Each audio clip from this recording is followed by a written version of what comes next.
During Operation Banyan al-Marsus, Pakistan destroyed multiple Indian defense installations, severely impacting not only India's war capabilities but also the effectiveness of its defense systems. Each installation will be discussed based on its defensive significance and the effects of its destruction. Greetings to all. I am Yasir Washid and you are watching 92 Digital. The Indian S-400 system at Adampur destroyed. Pakistan's Air Force JF-17 Thunder jets destroyed India's S-400 defense system. The S-400 is a cutting-edge, powerful air defense system designed to counter enemy aerial attacks. It's imported from Russia, meant to stop any enemy strike before it breaches its airspace. Pakistan's precision strikes rendered this system ineffective, dealing a severe blow to India's air defense capabilities. This created a significant and undeniable gap in India's air defense capabilities. In this video, I'll cover all aspects of Pakistan's retaliatory strike and how it's perceived and thoroughly analyzed on the international stage. Next, Pakistan targeted Pathankot airfield, striking a critical and strategically important blow to its overall strategic military importance. Pathankot is a major Indian military airbase vital for air operations and a key defense position for the Indian Air Force. Its destruction has significantly weakened India's air power and limited its operational reach considerably. Third, Pakistan targeted Srinagar Air Base located deep in northern India, a critical military hub from where India conducts extensive aerial operations in Kashmir and surrounding areas. The damage here has had a considerable impact. India's airstrike capabilities have been severely diminished, disrupting the pace of their aerial operations. The fourth target was the Jalandhar Air Base. Pakistan attacked this key base, crippling another important Indian Air Force hub. Located in northern India, Jalandhar Air Base is crucial for responding to enemy air raids. Its destruction has significantly and markedly weakened India's air defense and reduced the strength of their aerial operations. Then there's the Chandigarh Weapon Depot. Pakistan truly destroyed the Indian Weapon Depot in Chandigarh. This depot is a vital reserve for India, storing its combat weapons and arms. Items are taken out as needed. Destroying this depot caused significant loss to India's military supplies, slowing their war readiness, reportedly setting them back 4 years. Despite this, the Indian Army still faced weapon shortages. Pakistan also destroyed the Uri Supply Depot, another key site for military equipment supply to the Indian forces. This supply depot ensured that the Indian Army had a continuous flow of war resources and equipment. Many ask, why did the ceasefire happen? How did India accept defeat after such a huge blow if we really struck them hard?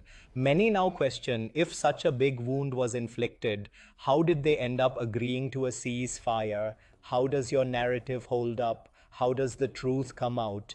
We damaged their resources extensively, yet despite that they expressed willingness for ceasefire because their equipment was severely reduced. Cyber attacks have also shattered their capabilities.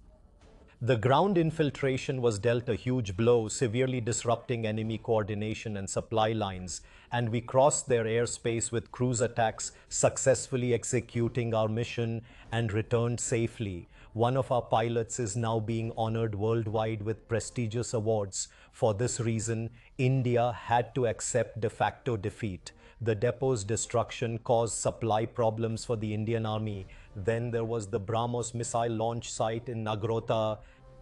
Pakistan destroyed the Indian BrahMos missile launch site in Nagrota. The BrahMos is India's most advanced cruise missile used to target enemy objectives.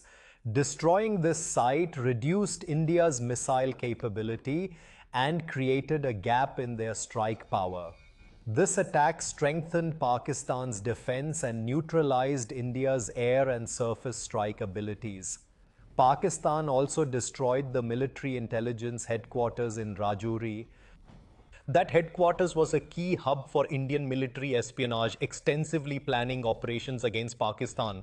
Its destruction dealt a severe blow to Indian intelligence and disrupted critical operational capabilities significantly.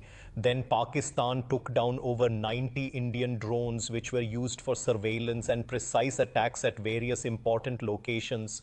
Taking out these drones weakened India's aerial surveillance network and cut down their spying abilities drastically. All these attacks massively reduced India's military strength and defense capabilities, not only impacting their operations but also severely damaging their defense strategy. All of these were part of Pakistan's effective defensive measures and counterattacks, marking the beginning of India's offensive. What happened was against Pakistan when it began its airstrikes in border areas, and India tried to attack various key targets in Pakistan through its air force. Now, the question is how much damage did India suffer and how much will it recover from? That's an important question. First, let's see how India was initially on the back foot. Why gone? 2 days ago, Indian media started showing videos and claiming they had infiltrated Pakistan occupied territories, destroyed many key places, proved air and ground superiority, deployed troops along the border, and attempted naval incursions, pushing a narrative of overwhelming success. However, the international media ignored all these claims and denied any Pakistani losses because Pakistan hadn't suffered any real damage or setback in these confrontations. What did we do? We kept holding press conferences at the border, showing all the evidence. This area is secure. We shot down drones. We brought down planes. We took the losses, lives were lost, but we successfully avoided more damage. Our defensive strategies worked precisely as planned. Regarding the downing of 5 planes, we firmly maintained our stance. India outright denied it, claiming no planes were downed at all. Then international media initially accepted that 1 plane was shot down, later updated it to 2, and eventually agreed on 3 planes. When the international media began endorsing this claim of 3 downed planes, the credibility of Rafale was questioned heavily. By then, India had already faced defeat convincingly. Then India claimed Pakistan's defense system was ineffective, arguing that Pakistan couldn't protect its skies effectively. They claimed we infiltrated their system and destroyed it strategically. But when Pakistan launched a counter-attack, they lost their advanced S-400 system entirely. This loss was a huge embarrassment for India. Our drones were seen flying over Delhi. The entire narrative built over 2 days about Pakistan's defense system being weak and unable to defend itself was completely shattered by these unexpected military operations and intelligence failures. That was their second major defeat when their key locations were targeted and their media started claiming that they faced no damage. They started pushing the narrative that Pakistan launched attacks here. Then those tweets were deleted, all evidence wiped out completely and thoroughly. Later, international media reported that Pakistan used heavy artillery in large numbers, crossed into Indian territory to conduct operations, and safely returned. This was a massive defeat for India indeed. India really cracked under pressure during our cyber attack. We surrounded them on every front and hit hard. Many who now ask why we didn't retaliate or why the delay, the answer is, in war strategy, every move must be calculated to guarantee success. Panic and chaos only ruin the plan. So patience and precision are essential to ensure the effectiveness of each action taken during wartime. If you start firing and not a single shot hits the target, only your magazine will be empty and frustration will set in, making people call you crazy and inexperienced. But we showed no inexperience at all.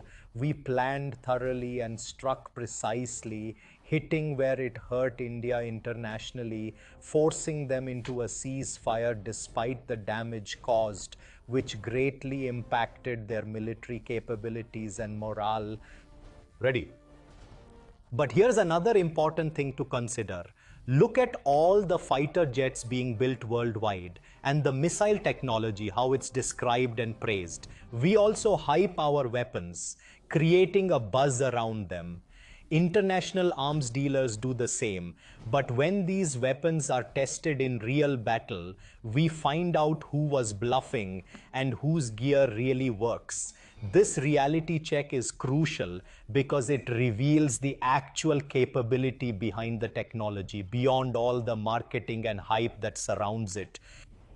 Now, the hype was huge around Rafale jets, but when compared, European tech faced off against Asian tech, specifically China's.